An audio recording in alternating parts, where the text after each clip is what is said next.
At dyan nga mga kabigol, inumpisahan ko ng maghukay ng paglalagay ng puting. Yan po yung aking sinusukat noong makaraan. Yan po ay aking gagawing tindahan ng aking asawa. Magtatayo daw siya ng sari-sari store. Baka sakali daw maging grocery pagdating ng araw. At dyan po ay talagang medyo masakit sa kamay dahil simentado po yung aking hinuhukay, kaya talagang sinsil na walang lubay ang aking ginagawa. Kaya medyo nahirapan talaga dyan si Kabicol, dahil habang walang biyahe si Kabicol ay dyan muna nag-focus para nang sa ganon kahit paano ay makatipid, hindi na magbayad sa labor. Kahit naman paano may alam naman si Kabicol gumawa, mag-construction, dahil pinagdaanan ko rin yan nung araw nung ako'y naglayas at napunta sa Maynila. Nag-construction din ako, kaya kahit paano nagkaroon ako ng experience sa paggagawa. At ngayon nagagamit ko sa mga simpleng gawain lang, kaya nagpapasalamat ako kahit na ganun pa man, puro hirap ang inabot. Although para sa akin isang magandang halimbawa, isang magandang experience, dahil ngayon nagagamit ko na yung mga kaunting natutunan ko sa pagkukonstruksyon. Kaya hindi ko kinakahiya yung mag-construction. Saludo ko sa mga matitibay at mga nagkukonstruction talaga, dahil kahit nasa ilalim ng kainitan at kasidhian ng araw ay hindi sila sumusuko gumawa para sa pamilya. Dahil kung walang mga construction, walang mga manggagawa, ay wala ring matitirhan ng mga tao, wala ring masisilungan. Kaya para sa inyo, sa mga nagko-construction, malaking saludo ko sa inyo. At yan, kahit paano marunong din naman mag-welding si Kabicol, kaya talagang malaki na itipid ng asawa ko dyan sa paggagawa sa labor. Dahil kung tutusin, talagang gagastos talaga sa dyan, at medyo mataas na rin talaga ang bayaran ngayon sa labor, hindi na rin biro. Kaya malaki advance para sa akin, kasi yung mga pinagdaanan ko nung araw, yung mga nag-experience ko ngayon nagagamit ko kahit paano. Kahit na hindi naman tayo talaga magaling mag-welding, o hindi naman tayo talaga professional welder, at hindi naman tayo professional construction worker, pinagbubutihan ko na lang sa abot ng aking makakaya. Although may mga laps pa rin, may mga pagkukulang pa rin, malaki pa rin ang dapat na matutunan. Pero yung mga bagay naman na yan ay hindi ako sumusuko para pagbutihin, na hindi na rin mahirapan ng aking asawa. Diyan sa banda na yan ay katulong ko pa yung aking anak na panganay.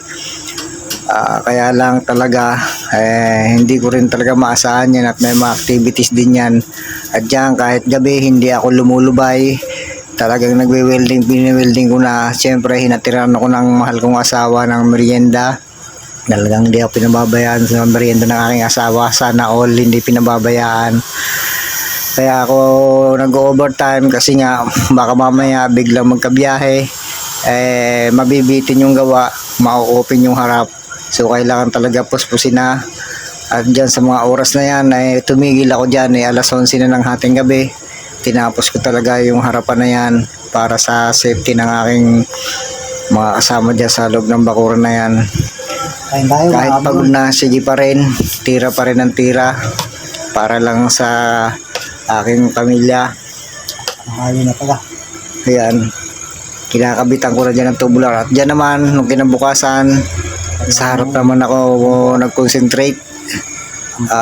Winelding ko na yung 10mm na bakal dun sa cyclone wire para ma-fix ko na siya.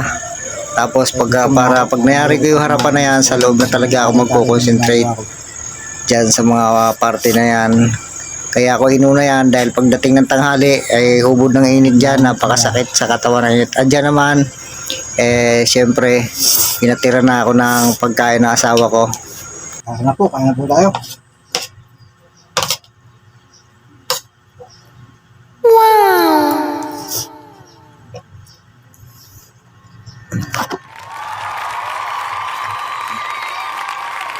Yan, ayos ko na yung harap. Ito dun sa likod, nalagyan ko na ng steel matting. Tsaka dito din sa tagiliran.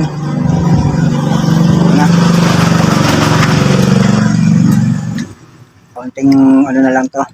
Tapos pagkakain ko, kaya magpo-flooring naman ako. Solo flight, tsaka Bicol mag-flooring. Wala kasi yung panganay kong anak pumasok. Kaya solo flight muna ako ngayon.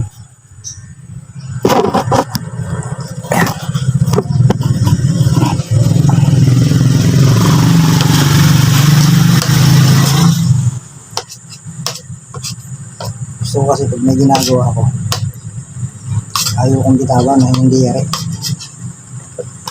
Kaya hintira na ako ng pagkain ng asawa ko rito.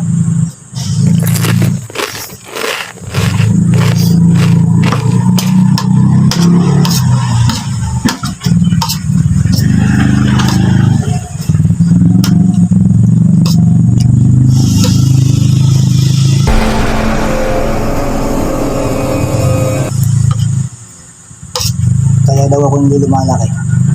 Kasi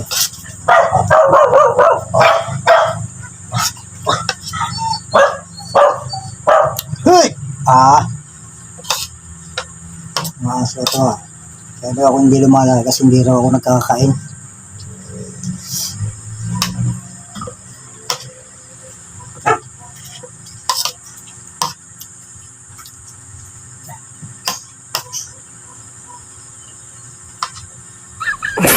Wala nang ilalaki mga kabigol. Sagad na eh. Hanggang doon lang.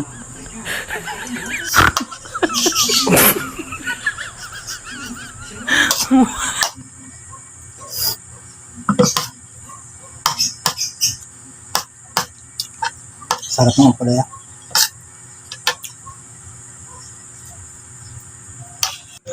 Andyan nga mga kabigol, nagpo-flooring na ako dyan sa mga oras na yan. Kaso matindi talaga yung aking engineer. Ayaw talaga niya lumabay. Turo dito, turo doon ang ginagawa. Wala naman ako magawa kundi sumunod.